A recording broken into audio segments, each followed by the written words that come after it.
The notion of culture conceived as a corpus of knowledge or information that can be transmitted across the generations independently of the situations of its practical application in the world. And this notion goes back to a celebrated definition by the anthropologist Ward Goodenough, who in 1957 pronounced that a society's culture consists of whatever it is one has to know or believe in order to operate in a manner acceptable to its members. Notice how this definition effectively separates the process by which cultural knowledge is acquired from the way it's expressed in outwardly observable behavior. One obtains the knowledge in order to be able to operate or function in the world. And the underlying logic of this separation is identical to that which separates genotypic endowment from phenotypic expression in evolutionary biology. Just as the genotype contains a context-independent specification for the design of the organism, so also the transmitted cultural information contains a context-independent specification for its behavior, consisting of what have variously been described as plans, programs, schemata, representations, recipes, rules, and instructions. And where the genotype is said to be realized in the context-specific form of a certain phenotype through a process of development within an environment, so is culture said to be expressed in the life history of the individual by way of his or her environmentally situated behavior. This analogy in turn underwrites theories of so-called gene-culture coevolution, according to which in human populations, two mechanisms of inheritance or information transmission operate in parallel, one genetic, the other cultural.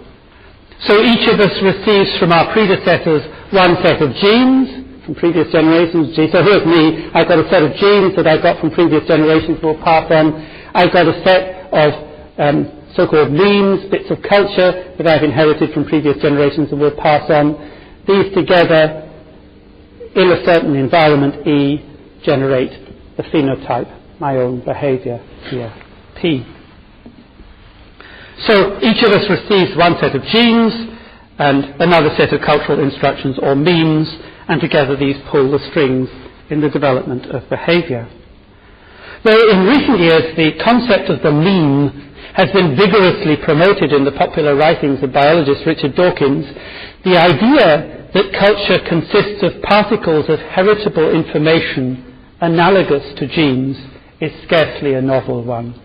As long ago as 1956, the anthropologist Clyde Cloghone, participating in an interdisciplinary group that had teamed up to explore the analogies between genetic, linguistic and cultural evolution, had coined the expression cultural genotype to refer to the pattern of rules and representations underlying manifest behavior.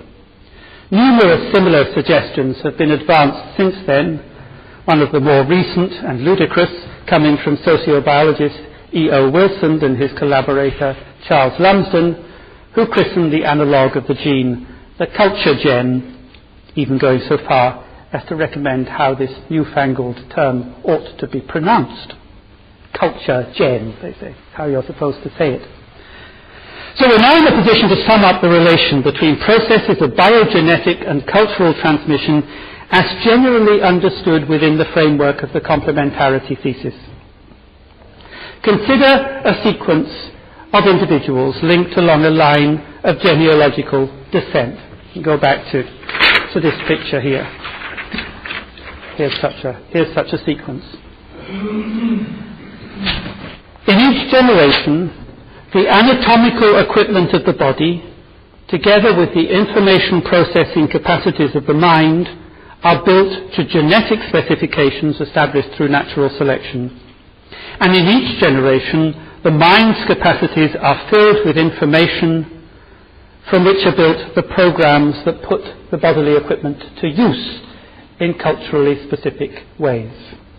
Thus, to return to our examples of playing the cello and speaking English, The genes provide the necessary instructions for building a workable bimanual apparatus and vocal tract, as well as for the assembly of the motor program acquisition device and its linguistic counterpart, the LAD. With the aid of these devices, individuals of each generation are able to take on board the rules that enable to play, to paraphrase good enough, in a manner acceptable to the members of their society, and to speak correctly in the particular language of their community. Now, I hope from this summary to have made two things clear. The first is how evolutionary biology, cognitive science, and culture theory conspire to produce a synthetic account of the living, acting human being as a creature of three components, of genotype, mind, and culture.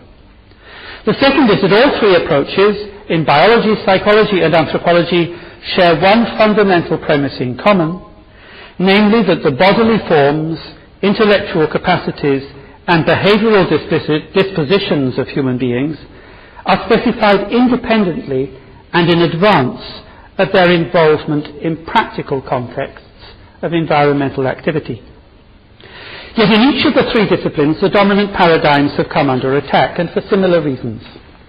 Neo-Darwinism has been criticized for its inability to offer an adequate account of ontogenetic development. Cognitive science has been criticized for its removal of the mind from human beings' bodily engagement in the world, and culture theory has been criticized for its separation of knowledge from situations of practical application. My contention is that by combining these three lines of criticism, coming respectively from developmental biology, ecological psychology, and the anthropological theory of practice, it should be possible to produce a counter-synthesis infinitely more powerful than the prevailing biopsychocultural orthodoxy. In this synthesis, the conventional divisions between body, mind, and culture would be dissolved, not as in more extreme versions of sociobiology or cultural constructionism, by reducing everything to one or other of these terms, but through a unitary focus on the whole organism person undergoing a process of growth and development within an environment and contributing through its presence and its activity to the development of others. So I'll now go on to spell the elements of this alternative view. To begin, let me return to my example of speaking English and playing the cello. Not all humans are able to speak English, although most Englishmen assume that that's the case. Let alone, not all humans are able to play the cello. Yet according to the conventional account that I've already spelled out, all humans begin life with the capacity to speak English, or for that matter any other language, and with a capacity to play the cello, or for that matter any other instrument calling for complex patterns of bimanual movement. These capacities are said to be programmed into the human genotype. But if that is so, then all human beings must have been genotypically endowed at the dawn of history with the capacity to do everything they have ever done in the past and will ever do in the future. Not only to speak and to play music, but also to read and write, do the pole vault, ride on horseback, drive cars or fly aeroplanes. Yet realistically, of course, none of these bodily skills can possibly develop unless certain conditions are already present in the environment. We cannot say, for example, whether the skill of cello playing resides with the player or with his instrument, since it can only exist when the two are brought into intimate conjunction. In this, as in every other case, regardless of the degree of cultural particularity or the level of social or artifactual scaffolding involved, the development of bodily skills depends on a process of learning that is embedded in contexts of interaction with other persons and things. And this points inexorably to one conclusion, that the notion of capacity for this or that, is quite vacuous unless it refers back to the overall set of conditions that must be in place not only in the individual's genetic constitution,